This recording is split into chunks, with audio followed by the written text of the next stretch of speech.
Happy New Year. I am trying out a new camera that I'll tell you more about in a future video. Also trying the speakers on this new option. So you'll definitely want to stay tuned for that. My name is Patricia Regier with Regier Education Incorporated, and I just wanted to welcome you into 2023. So this video is going to be about how do you evaluate your training and learning development programs? What are some things that you can quickly take note of as you're planning out this new year and to make a difference? I will link below the 5Ws blog and video that I did quite a while ago, and I'm going to give you some new pieces of information. So I hope you had a wonderful holiday season. Now let's look ahead. You might be planning your year-end spending, or you might be past that and you're just working on the year ahead. What are your goals for the learning program, the materials, and outcomes? Be very specific as to what you're hoping to achieve. Are there gaps, issues? Understand the problem really clearly. And when you're reviewing is it the content that there's a problem, or maybe you haven't developed the materials to address a particular issue or gap in learning? Is it the implementation? Is it the engagement of the materials, the person leading the training? Is there time to practice the learning? So when you're assessing the 5Ws, and it might be the issue that you're needing to resolve is the evaluation method itself, the quiz to assess the learning, if that's part of your program. Are the questions a little tricky? Is that the issue that's not very clear, or have you covered the materials that you're asking the questions about that need to be improved? Is it your trainers, facilitators, leaders that are needing some support for improvement as well? Do you have enough time to access the information? Can people access it on their mobile devices if they're not always at a computer? Are you addressing accessibility issues and needs for closed captions or other things? They'll learn how to learn online if that's the context. Or is there the technology itself that people are having problems with navigating the course? Is it user friendly? And why are you learning this? Why should people care to learn this and apply the information? Why is this needed? That's an important question to answer in the information and communication.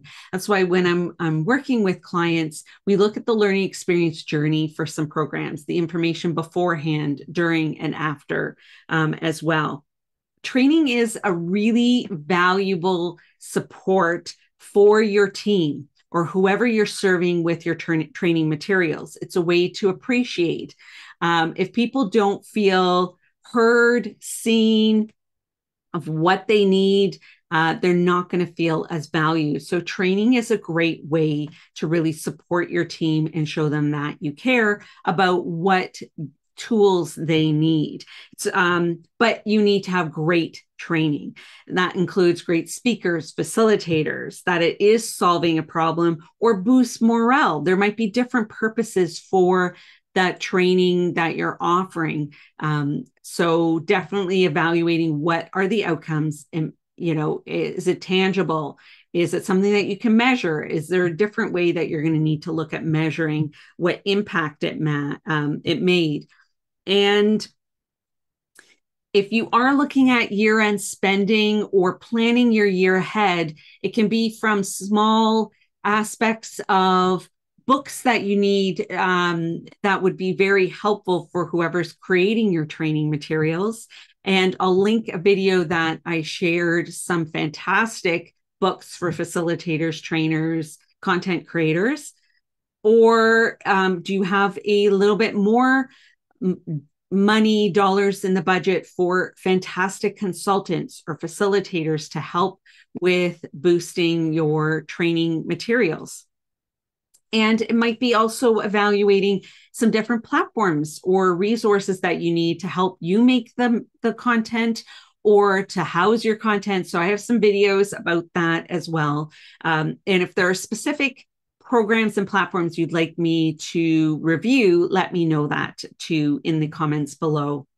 So, with platforms, you want to look at, is it easy to use? Is it intuitive for the end users, the people going through a course, if that's your online course, or for you to create it as well?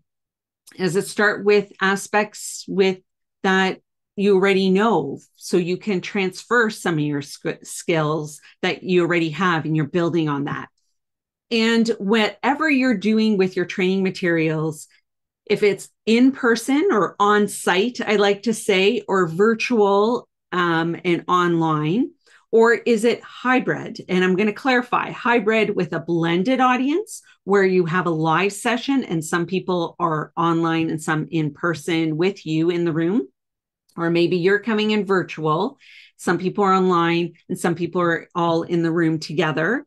Or is hybrid to you a blended program where you have the best of both worlds, but part of your training and development resources are self-directed learning or live online and some in person as well. So there's a lot of aspects when you're evaluating, what are you looking at?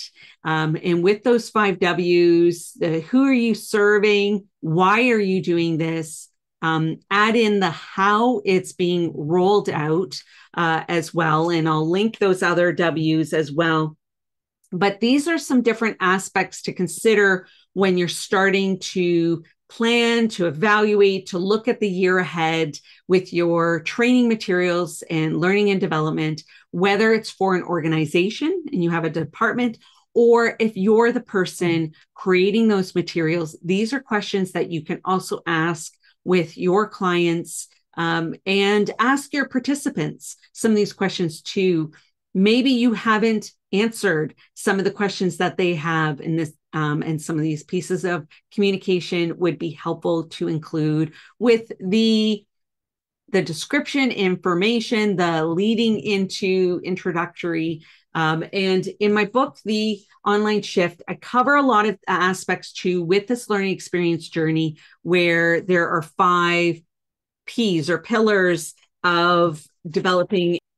I have an online course about that too, self-directed learning, that you can get through quickly and really give you nuggets of aspects where with this book too, there's some, you can pick which chapter to start with and just pick a couple of the pro tips to implement as well. So resources to, whether you're going through our blogs, our YouTube videos, podcasts, however you like to receive information, or LinkedIn articles. And there's the text content, the videos, and we have other checklists and resources as well that can help you. So I'll link a bunch, but I wanted to help you kickstart this 2023, this brand new year, with the information that can help you get started, where to go in this discussion and evaluation of what do you need. Are you building something new, or are you looking at how you're going to go forward with your current materials? Does anything need to be tweaked? And how are you going to address if you're virtual, if you're in person, and if you have both audiences together? I'll link some videos. I've started talking about the hybrid. I have a lot of information that I haven't put in free resources yet that I've worked with clients with, but that will come in the new year as well. We've got some great videos coming, so definitely subscribe so that you know when different videos are coming about this brand new conference. Camera is coming up that might be a very economical option too. I have some videos about online platforms like iSpring. I'm going to be sharing, what's that difference between WebEx and Zoom. There's just so much coming. Let me know what videos you like. Give it a thumbs up so that I know, and in your comments and questions as well, for what videos you'd like me to develop or share first. So thanks for checking this out. Subscribing, just in case you don't know, it's free. It lets me know that you want me to keep making videos on this channel. Thanks for checking this out. My name is Patricia Regier with Regier Education Incorporated, helping you turn your audience into participants and all the different aspects that go into that to make sure that that can happen with their learning experience journey. Thanks for checking this out.